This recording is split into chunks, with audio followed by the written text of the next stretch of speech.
તો આ તરફ સુરત ઓલપાડના કુરસદ ગામના લોકોની જનતા રેડ, જેમાં સતત બીજા દિવસે ગ્રામજનોએ ગટર લાઇન બ્લોક કરી. ગટરમાં જીઆઈડીસીનું ગંદુ પાણી છોડાતું હોવાનો આક્ષેપ છે. પીપોદરા કન્યાસીમાં ભૂતિયા કેમિકલયુક્ત લાઇન શોધી ગઈકાલે પણ સ્થાનિકોએ ગટર લાઇન બ્લોક કરી હતી. કંપની માલિકોએ પાણીના પ્રેશર વડે બ્લોક કરેલી લાઇન ખોલી નાખી હતી. ગ્રામજનોએ કપચી અને કોન્ક્રીટ મટીરિયલ નાખીને મુખ્ય ગટર લાઇન બ્લોક કરી છે. કુરસદની ઘોડાખાડીમાં કેમિકલયુક્ત પાણી છોડવામાં આવતું હતું, જે કામ જીપીસીબી ન કરી શક્યું કે ગ્રામજનોએ જાતે જ કરી નાખ્યું. પીપોદરા જીઆઈડીસીમાંથી ખાડીમાં કેમિકલયુક્ત પાણી છોડાતું હોવાનો દાવો છે. કેમિકલયુક્ત પાણીથી ગામમાં કેન્સર જેવા રોગો થતા હોવાનો પણ આક્ષેપ છે. પ્રદૂષણના લીધે મંદિરમાં હનુમાનજીની મૂર્તિ પણ કાળી પડી ગઈ હોવાનો દાવો છે. કેમિકલયુક્ત પાણીના લીધે ખેડૂતોને ખેતી કરવી પણ મુશ્કેલ બને છે. પશુપાલકોના પશુ ખાડીનું દૂષિત પાણી પીવાથી મૃત્યુ પણ પામે છે. જીપીસીબીને અનેક વખત રજૂઆત કરવા છતાં કોઈ જ કાર્યવાહી કરવામાં નથી આવતી.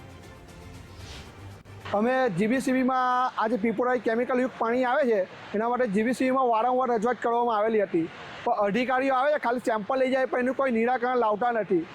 તે છતાં આજે અમે ઇન્ડસ્ટ્રીયલને પણ 2 દિવસથી કીધેલું હતું, પણ એ લોકો પર કોઈ નિરાકરણ લાવ્યા નહીં. એટલે કાલે અમે જાતે માલ લાવ્યા અમે અને ગલેત પૂરેલી હતી, અને આજે પાછો ઉગ્ર આંદોલન કરીને અમે આજે પાછા પાકા માલથી અમે ગલેત પૂરીએ એટલે હપુચી ગલેત બંધ કરીએ. કારણ કે આ પાણીથી અમારા ગામમાં વારંવાર પાણી આવે તેના માટે એ પાણીથી અમારા ગામમાં રોગચાળો બહુ ફાટે છે. અમારા લોકોને શરદી ખાંસી બહુ રહી છે. જે પીપોદરા જીઆઈડીસીનું કેમિકલવાળું ગંદુ પાણી જે અમારા કુરસદ ખાડીમાં આવે છે તેને બંધ કરવા માટે અહીંયા મોટી સંખ્યામાં અહીંયા આવ્યા છીએ. અને ગઈકાલે અમે આવીને અંગાડી બંધ કરેલું હતું. જ્યાંથી પાણી આવે છે ખરાબ પાણી, ગંદુ પાણી, એને ગઈકાલે બંધ કરેલું હતું, પણ તે પાછું ખોલી નાખ્યું છે. તે આજે પાછું તૈયાર માલ મંગાવીને અમે અંગાડી બંધ કરી રહેલા છીએ.